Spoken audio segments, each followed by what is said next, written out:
Hai professional peers, pernah dengar istilah cultural fit? Di banyak startup, istilah ini sering jadi alasan standar rekrutmen.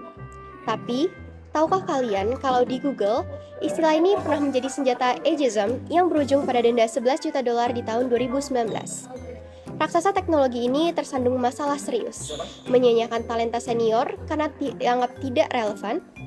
Saya Kinar dan hari ini kelompok 3 akan membedah bagaimana bias struktur ini terjadi dan menawarkan solusi HR, structuring, serta intergenerational bootcamp agar pengalaman bertemu dengan inovasi. Loh. Bentar dulu. Ini kamu ngelewatin bypass protokol keamanan nih. Cuma buat kecepatan, nggak efektif dan efisien kalau begitu. Dengan adanya teknologi yang sekarang, Pak, kalau kita ngandelin metode yang lama, bakal kalah saing dong sama kompetitor. Ih, kamu ini ngeyel. Aku di sini udah bertahun-tahun. Yang Kamu ini masih. Pak. Iya, saya udah lihat evaluasinya. Secara teknis Pak Aziz itu oke. Tapi secara culture kayaknya dia agak lambat ya beradaptasi dengan pace kita yang serba cepat.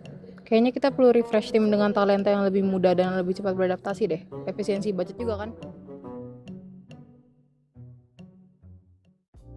Apa yang kita lihat barusan bukan sekedar benturan kepribadian, itu adalah structural ageism. Krista mengalami social isolation, bukan karena dia tidak kompeten, tapi karena sistem menilainya berdasarkan stereotip usia. Dalam sosiologi, ini validasi dari teori konflik. Ada perebutan sumber daya dan status. Manajemen menggunakan narasi inovasi untuk menyingkirkan experience. Padahal data IBM menunjukkan senior itu diberhentikan. Itu justru top performers. Jadi masalahnya ada di desain organisasi, bukan individunya. Bu Hazira, kalau kita kehilangan institutional memory seperti Pak Aziz, itu nanti kosnya bakal jauh lebih besar loh Bu dibandingkan gaji beliau. Jadi solusi yang bisa kita terapkan itu sebenarnya bukan replacement, melainkan restructuring. Maksudnya kita nggak bisa promosiin dia jadi manajer kan? Leadership style kurang cocok. Nah, bener banget Bu, makanya kita bisa mengimplementasikan dual career ladder. Ini tuh kita membuat jalur khusus yang seperti distinguished engineer atau fellow yang dimana ya level dan benefitnya sudah sama dengan direktur, hanya saja dia itu nanti fokusnya bukan pada managing people, melainkan kepada strategic technical advisor. Jadi ya Pak Aziz itu bakal tetap bisa berkontribusi pada level tinggi, hanya saja tanpa harus masuk ke jalur manajemen struktural. Masuk akal. Jadi pengalaman dia bisa jadi aset strategis ya, bukan cuma beban operasional aja. Betul banget Bu. Boleh. Nah, setelah itu, baru kita bisa masuk program kedua, yakni knowledge transfer. Nah, ini saatnya Pak Aziz buat memberitahukan ilmu-ilmu yang telah Pak Aziz terima ke Adis. Betul.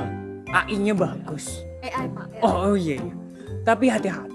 Sistem core kita punya dependensi di sini. Kalau ini crash, satu server down. Jadi shortcut-nya harus dimodifikasi sedikit. Oke, Pak. Saya nggak kepikiran sih sampai sana. Makasih ya, Pak. Nanti saya benerin. Rekan-rekan, kesimpulannya sederhana. Kasus Google mengajarkan kita bahwa experience and agility bukan variabel yang saling mematikan. Dengan dual career ladder dan kolaborasi antar generasi, kita mengubah konflik menjadi sinergi. Senior memberikan stabilitas dan wawasan, dan junior memberikan kecepatan serta inovasi. Ageism bukan tentang usia, tapi tentang bagaimana kita menghargai nilai setiap individu dalam ekosistem kerja. Kami kelompok 3 undur diri, terima kasih.